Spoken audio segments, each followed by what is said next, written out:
What's up, E-Crew? Welcome back to the channel. We're just out here hanging out at the police department of West Covina parking lot. Got nothing else better to do but bike around. Pretty much nighttime. The sun just went down.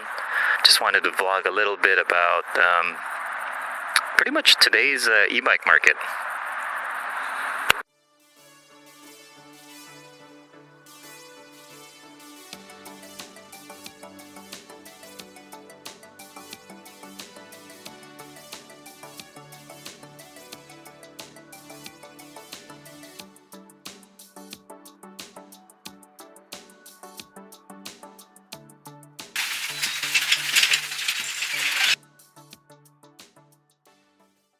We just got a surron fender, and then we just popped that up in the our Super73 72 volt RX here. A little bit on the tiny side for the fat tire, but I think it completes like the look that I was going for, kind of dirt bike kind of look. So that is like zip tied there. It only took like 2 zip ties. The holes was already included in the fender.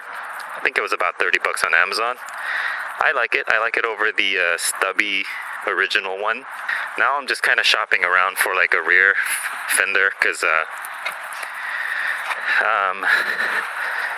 this one isn't, long enough. I'm still shopping around for a good fender to fit on this frame. I had one already in mind here that I mocked up, but then it was getting away from this handle. I really like this handle, so it's like I don't know, I'm very picky in particular of what kind of fender I'm going to be installing. But yeah, I just wanted to talk about today's e-bike market. There's so much options around now that it's kind of overwhelming for like the average consumer, and biking in general is not that big anymore, I don't think.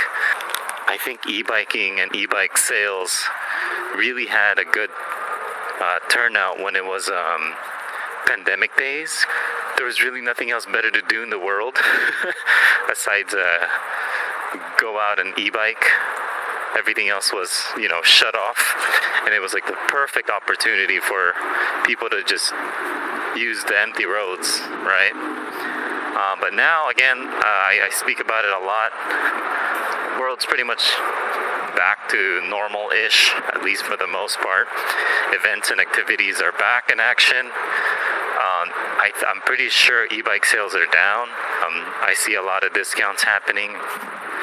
It is pretty much, mid 2023 now. There's a lot more competitors now, and you just see a lot of used e-bikes on, Facebook, OfferUp, even Craigslist. So there's a plethora of options now, which is driving the demand pretty much for e-bikes lower, right? The more supplies, the less demand there is. That's just basic economy 101, right? We don't have a destination to go to. Again, we were just vlogging about checking out our new fenders, see how it would look. But yeah, there's so much supplies now, and it was even really hard to sell the Super73 S2. I barely sold it for $2K, and I think I was lucky to sell it at $2K because it was on the market for a while.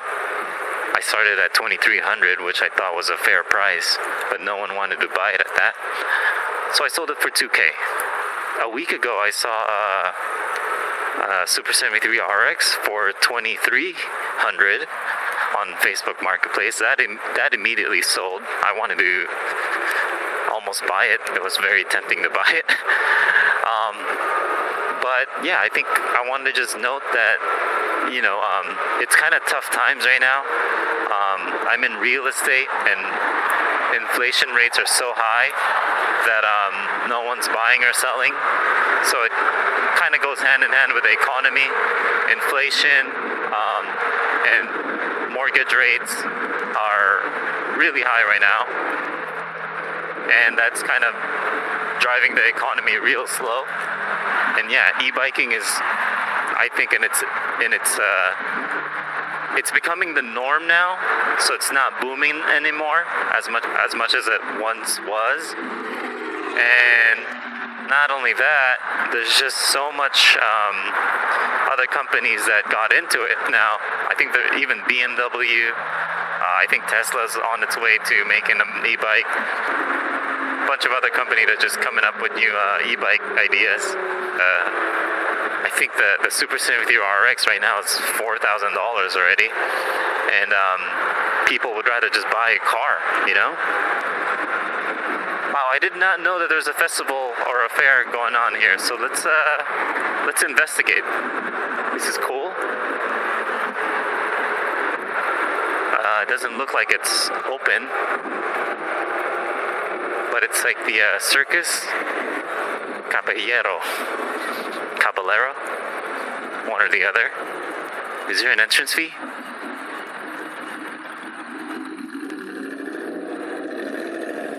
That's pretty cool. 7:30. Yeah, there's definitely an entrance fee or something. Alright, Kia, let's see where you were rushing to. You're rushing to a red light. Wow. Wow. Why do people rush to a red light? Seriously? And you have to make a left. What a douche. Maybe we'll go up to the rooftop here on this part of the mall. Something I used to do. I think even the e-moto style electric motorbikes are also starting to become more normal now too. Saunders, other companies, even the Super73 made an e-moto. The C1X has not been released yet, but the prototypes are out. That's in progress. But I really don't know how much that would go for. Knowing Super73, that might be like in the 10K, I'm guessing. Comment below if you have an idea of how much that would be, and also comment below of how much you would actually purchase that for. That's an expensive vehicle, in my opinion. If their Super73 RX is already 4K. I'm happy with this bike. This is like my, Super73 moped, 48 miles per hour, and I want to say I only spent about 3.3K, give or take. 48 miles per hour, and it goes up to 40 to 60 mile range depending on how I ride it. So I'm very happy with this e-bike that we have here, or e-bike / e-moped or / electric motorbike.